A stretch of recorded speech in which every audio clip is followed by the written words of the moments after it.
So you know those books you make in elementary school that you write as a class and some publishing company makes them into a real book so your family can buy copies? Well, when I was in the 4th grade, we were assigned to write and illustrate a short story that we would make into a book. Now, I'm pretty sure most people wrote stories about normal things, like their dog or their friends. But I wrote a story that had the title of I Do Not Like This Family. I don't know for sure, but I bet this title made my teacher very worried. Here's what the cover looks like. Look, I'm so cute. As you can see here, I'm getting beaten up by my brother. Here, I'm being yelled at to wake up. And here, I'm looking out the window at kids having fun on their scooters, while I have a list of chores to do right here. And if anyone's wondering, I had a great childhood. I mean, I wasn't abused or anything. My parents' marriage was stable. I guess I just really hated the chores my mom made me do. But anyway, time to get into the juicy stuff. Here's the story. I Do Not Like This Family by James Rowson. At school. Okay, class, time for recess, the teacher announced. Side note, the teacher banned the class from using the word said in any of our writing, so that's why there's a lot of awkward exclamations. James, TJ exclaimed, where is Wesley?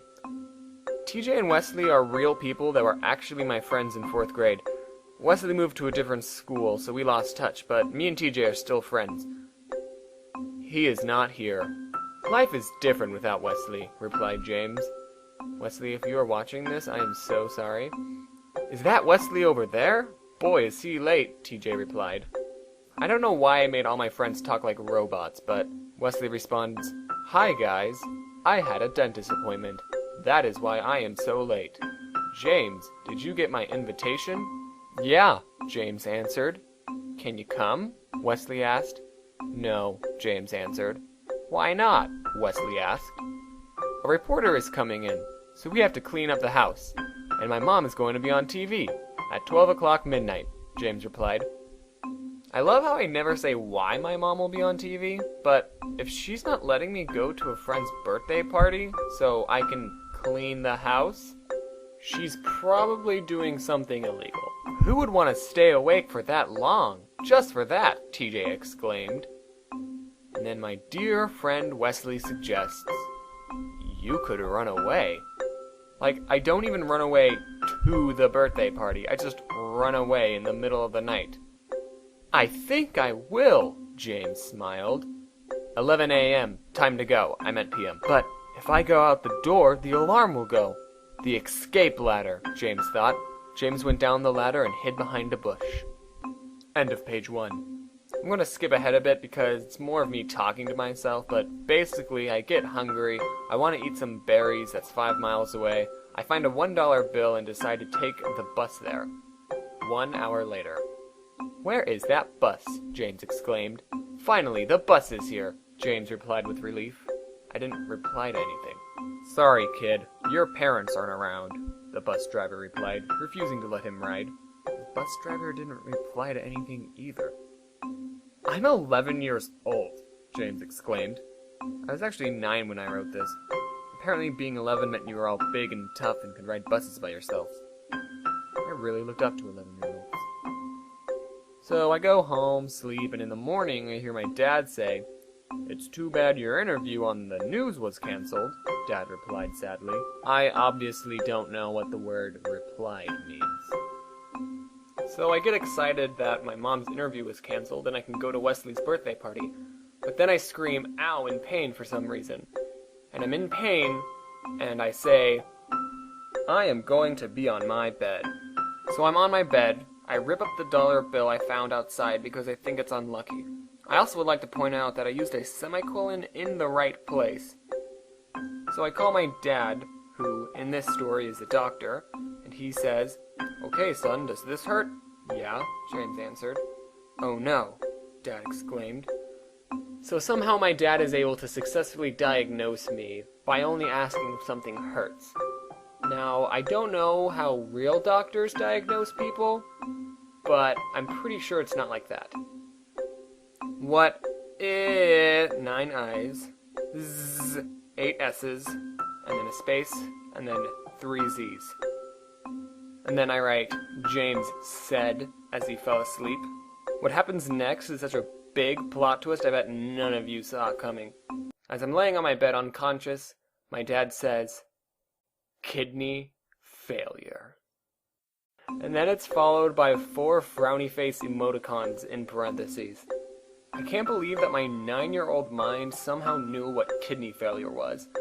Where did I learn this? Later at the hospital, he had an operation. He lost both of his kidneys, the nurse exclaimed. I'll donate a kidney, James's brother exclaimed. We're almost done, guys. And then I think to myself, kidney, kidney, kidney. Those words just repeated and repeated in his mind. James could not believe his ears. His brother, in parentheses, the one who beat him up, close parentheses, liked him. Okay, so this story just turned somewhat heartwarming. I wonder what I'll say next. After the operation, James and his brother had trouble going to the bathroom. Yeah, how did I know so much about an organ that helped you urinate? Okay, last sentence. James found out how much his family cared for him. I think your family cares for you too. Actually, I remember that line. Yeah, my teacher made me write that in.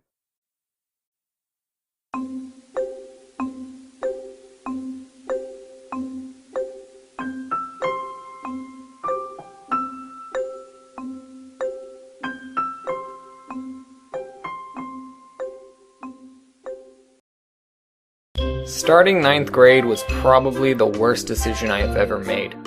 I didn't go to a public school, I went to a preparatory school that made us wear uniforms, wake up early, and use lockers. And I went to the school with my twin sister, and we had every single class together. So since we didn't know anyone, we sat next to each other in all our classes. And as the school year went on, we got to know more people and we all became friends. Soon everybody in the 9th grade knew who we were. But one day, it was about the second to last week of school, and we just finished our classes, and we were both 14, so you know, we were still kind of weird, puberty and stuff. And I say, Faith, you know what would be funny?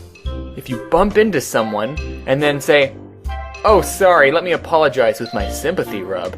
And then I proceeded to rub my sister's arm. Slowly and gently, because that's what a sympathy rub is. I mean, it's not my best work, but I think it's funny. But there was a teacher walking by who didn't think it was that funny. It was a middle school teacher, so we've never seen her before, and she asks us, hey, do you two know the school's policy on PDA? And my sister responds with, yep, and starts to walk away. Oh, I'm not done. The teacher then began to give us a lecture about why we have to keep our feelings for each other outside of school. She said stuff like, I know you're both young and in love, and, but your hormones are all out of whack, and now it's not a time to be going steady with someone. So apparently this teacher saw us sit next to each other in classes, walk with each other in the hallway, and eat lunch together, and naturally assumed that we were madly in love. Me and Faith looked at each other, and we were both thinking, do we tell her? You know, we probably should have, but we didn't want to make the teacher feel awkward or anything, so we just kept our mouths shut and nodded. And I remember while this was happening, my friend Anthony walked by, and, knowing we were both brother and sister, was extremely confused why we were being told not to show our feelings for each other in school. And we weren't even making out or anything. We just did everything together, so I don't know what the teacher's problem was.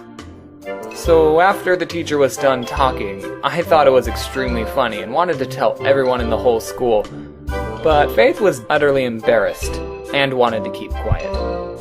Down the hall, Anthony was waiting for us and asked if we got called out for PDA. I told him my sympathy rub joke, and Faith made him swear to never tell anyone. And this would probably be the end of the story, but the next day, while our geometry teacher was teaching a different class, the teacher that called us out came in and said, Hey, do you know the blonde curly hair girl with a boyfriend that looks just like her? I'm sorry, but just saying that sentence should probably trigger some sort of red flag. My geometry teacher said our names. Faith and James? Yeah, well, I saw them holding hands, which I wasn't, by the way. I was giving her a sympathy rub. But the whole class burst out laughing anyway. So my geometry teacher informed her they're twins. So the teacher ended up feeling awkward anyway. I still thought it was hilarious, and now everyone knew about it. And Faith was glad there was only 2 more weeks of school left. You probably don't know this about me, but I am actually an Eagle Scout. And to be an Eagle Scout, you have to do Scout stuff like go camping. And over the summer, my troop would like to travel to a place called Camp Geronimo, where we would live in the wilderness for 7 days. There are about 30 other scout troops that would come, and there were no cabins at the place. We had to sleep in tents. My first year at camp, my friend TJ and I just met the minimum age requirement to go. Yes, it was the same TJ from the first video. And being the good friends that we are, we decided to share a tent for the whole week. It's not weird. We were in the wilderness. We shared for survival. But we quickly learned that we weren't protecting ourselves from bears or anything. We were protecting ourselves from the older kids. You see, there is a perfect linear function based on your age versus how cool you were. And TJ and I were obviously not cool. So about 3 days into camp, someone thought it would be funny to take a can of Axe deodorant spray, tie down the button thing that sprays the Axe, throw it in our tent, and then zip the tent flap shut. This horrendous act is actually a very common prank among Boy Scouts called Axe bombing. Eventually, I had to go get something from the tent, so I opened the flap thing and I was just hit with this wall of awful smells. You think boys like the smell of Axe? Nah, that stuff's friggin' gross. I'd never experienced the heinous act of Axe bombing in my whole life until then. But this wasn't how I wanted it to happen. I immediately got mad. Like, super pissed. I went up to TJ, grabbed him by the shoulder, looked directly into his perfect face and said, TJ! Someone just Axe bombed our tent! And TJ just shrugged and went, you know what? Whatever. There's no reason to get mad. It won't help us. And TJ's response to this has actually stuck with me. I think about what he said whenever I'm stressed out about homework, or if my computer crashes and I lose all my files. It really helps calm me down. But as a 12-year-old, I said, psh, okay, TJ, you do you. I'm gonna go get revenge. But I had no idea who actually Axe bombed our tent. And whoever did is still a mystery to this day. But I decided to blame the 15-year-olds, with their stupid, guilty faces. I even asked them just to be sure. Hey, did you Axe bomb my tent? No. Okay, I knew it was them. And the 15-year-olds were pretty cool, but not the coolest. There still were the oh-so-famous 16-year-olds. So to help prove that they were still cool, they built a mega tent out of logs. And tent is probably an understatement for that thing.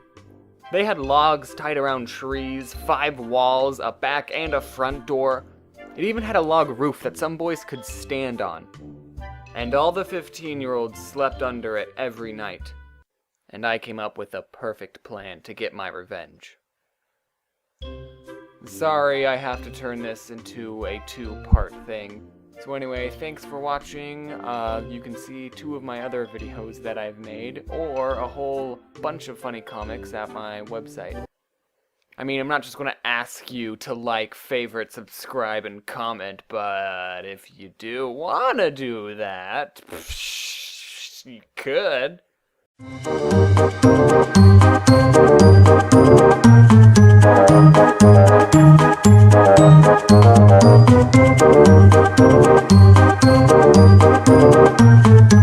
So me and TJ had to sleep a whole night in the Axe-smelling tent. Every breath I could taste the smell, and I just got more and more angry. The night finally passed, and I woke up early in the morning before everyone else, so I could start with my master revenge plan. Was I tired? Maybe, but that's a sacrifice you have to make for vengeance. Every campsite had a water fountain coming out of the ground, connected to a PVC pipe. I found the biggest Ziploc freezer bag I could find and started to fill it up with water. It was obviously a slow process. I had plenty of time to reconsider, to think about what TJ said or what would happen after I got my revenge. But nothing stopped me. I was a squeaky-voiced, hormone-induced monster. Once the bag was full, I went back to my tent and woke TJ up. He got up and I told him to watch this. TJ actually had no part in the revenge plan. I just wanted to suck him down with me. I think TJ actually didn't want to get revenge. I ran towards the mega log tent and hid behind a real tent that was right next to the log one. Everyone was still inside. TJ still had no clue what I was doing. Until I chucked the bag over the real tent. If everything went according to plan, the bag would break on the roof and the water would sink through the openings, and then they'd be super wet, LOL. That was the plan. I never saw the carnage my creation had done. I was worried that I'd completely missed the log tent. I never played any sports as a kid, so just making it over the first tent would have been an accomplishment. But the fact that everyone started screaming and one boy yelled, "Micah, I'm gonna kill you!" I knew it must have been the most perfect shot. Did I stay around and laugh at their stupid, guilty faces? No. Me and TJ ran away as fast as we possibly could, without looking back. We sprinted off into the woods before any 15-year-old saw us. We just kept running and running, making sure to get as far away from camp as possible. And on the way, I kinda threw up a little. TJ, being the good friend that he was, thought I was unfit to run, so he decided that we should hide in some bushes. After about 5 minutes, nobody came. "Should we head back to camp?" "No." "Yeah, you're right." So we kept running, until we found the lake where scouts could canoe in. Me and TJ both thought this was a good place to stop, so we sat by the lake and talked for a few hours. Because in a week, TJ and his family were going to move away to China for 2 years, and I knew I wouldn't see him again for a long time, so I wanted to spend every moment I had with him. We were just a couple of bros being real with each other, skipping rocks and talking about our feelings.